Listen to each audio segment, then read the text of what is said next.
हर किस्म के रूहानी जिस्मानी मसाइल और वज़ाइफ के लिए पीर इकबाल कुरैशी चैनल को सब्सक्राइब करें।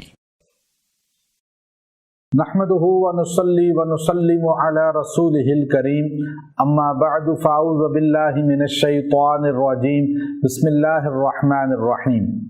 रबीउल अव्वल की 12 तारीख का बड़ा ही मुजर्रब अमल आपको बताऊंगा जो आपको बुलंद भी कर देगा माशी तौर पे, रिज़्क़ के तौर पर और इज़्ज़त और तरक्की के लिहाज से भी। पूरा साल अल्लाह रब्बुल इज़्ज़त आपको माशी मजबूत करेगा। और ये अमल अगर आपने 12 रबीउल अव्वल को कर लिया, अगले साल 12 रबीउल अव्वल से पहले आप अपने ख़ानदान में, अपनी बरादरी में सबसे ज़्यादा साहिब सरवत, शान और मंज़लत वाले बन जाएंगे। याद रखें, रबी बहार को कहा जाता है और पहली बहार हमारे आका नबी सल्लल्लाहु अलैहि वसल्लम की वलादत के महीने को कहा गया।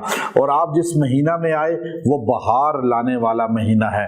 आपकी ज़िंदगी में ख़ज़ा हैं, आपकी ज़िंदगी में माशी कमज़ोरी है, आप तंगदस्ती का शिकार हैं, आप पस्ती का शिकार हैं, आप इस अमल को इख्तियार करें। अल्लाह आपको ओजे सुरैया तक पहुंचा देगा, बुलंद कर देगा, आपको फैमिली में मजबूत कर देगा। आपके ख़ानदान में आपकी इज्जत नहीं है, आपको ज़्यादा तकरीम नहीं की जाती कि आप माशी कमज़ोर हैं, आपकी मंज़लत कम है। और आपको ख़ानदान में, ससुराल में, अपने बच्चों में अगर बीवी को खामद इस तरह अगर ज़्यादा इज्जत नहीं देता तो आप ये अमल करके देखें, अल्लाह आपको एक साल में लोगों की आंखों का तारा बना देगा, मुआशी मजबूत कर देगा और आपको बुलंदी अता कर देगा। ये अमल रबीउल अव्वल की 12 तारीख का इसलिए मुख्तस खास है कि इस दिन हमारे नबी सल्लल्लाहु अलैहि वसल्लम की वफ़ात का दिन है और बाज़ रवायात में है कि पैदाइश भी है। अब दोनों चीज़ें गालिब गुमान वफ़ात तो मजबूत है जो अक्सर मजबूत किताबों में है, लेकिन कुछ की राय है कि वलादत का दिन भी है। लेकिन चूंकि वफ़ात रसूल एक बहुत बड़ा सानिहा है और फातिमा रज़ी अल्लाह तआला ने फरमाया था जब नबी अलैहिस्सलाम की रहलत का सुना कि 12 रबीउल अव्वल के दिन मदीना मुनव्वरा में आपने फरमाया कि आज मुझ पे वो पहाड़ टूटे हैं गम के, अगर ये दिन पे आए तो दिन रात हो जाए, रात पे आए तो रातें दिन हो जाएं, अपनी हैसियत खो बैठे, यानी अंधेरा ख़त्म, उजाला ख़त्म, इतना गम है मुझ पे।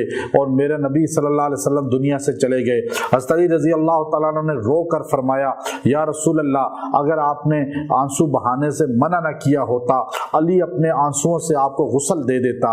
और इसी तरह सहाबा में इतना अफसुर्दगी थी कि कुछ सहाबा रोते हुए जंगलों को निकल गए, सहराओं को निकल गए।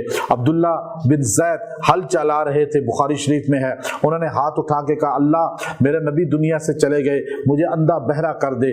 किसी ने कहा ये दुआ क्यों करता है? कहा जब नबी नहीं रहे तो मेरी आंखों की मुझे जरूरत नहीं, अब किसका दीदार करूं, कानों की जरूरत नहीं, अब किसकी बातों को सुनूं। और बुखारी शरीफ में है वो मुस्तजाबुद दावत थे, वहीं अंधे और बहरे हो गए। सहाबा में ऐसा रोना था, अफसुर्दगी थी। 12 रबीउल अव्वल का दिन था। आज आपने भी बैठकर, आपको बेशक वलादत की खुशी भी है लेकिन गम भी है कि हमारे आका सल्लल्लाहु अलैहि वसल्लम इस दुनिया से पर्दा फरमा गए, जमीन के नीचे रोज़े रसूल में आराम फरमा हो गए और ज़ाहिरी आपकी ज़िंदगी हमारे सामने नहीं है। इसलिए आपका बैठना नहीं है, चलना नहीं है, बोलना नहीं है, अब आप पर्दा फरमाए हुए हैं। इसलिए आपने ये दुरूद शरीफ पढ़ना है और 370 मरतबा पढ़ के आका अलैहिस्सलाम को तोहफा भेजना है। अल्लाह आपको पूरे साल में माल की वुसअत देगा। वो दुरूद शरीफ कौन सा है? आपने ये दुरूद शरीफ पढ़ना है और वो दुरूद शरीफ है जो दलाइलुल खैरात के अंदर भी और कसीदा बुर्दा शरीफ के अंदर भी, कसीदा बुर्दा शरीफ के वो अल्फाज हैं जो मैं आपको बता रहा हूँ। वो आपने हुवल हबीबुल्लज़ी तुरजा शफाअतुहु लिकुल्लि हौलिन मिनल अहवालि मुक़तहिमी, हुवल हबीबुल्लज़ी तुरजा शफाअतुहु लिकुल्लि हौलिन मिनल अहवालि मुक़तहिमी। ये आपने 370 बार पढ़ के दुआ करने हैं। अल्लाह आपको पूरे साल में मालो दौलत की वुसअत देगा, इज्जत और मंज़लत देगा। व आखिर दावाना अनिल हम्दुलिल्लाहि रब्बिल आलमीन।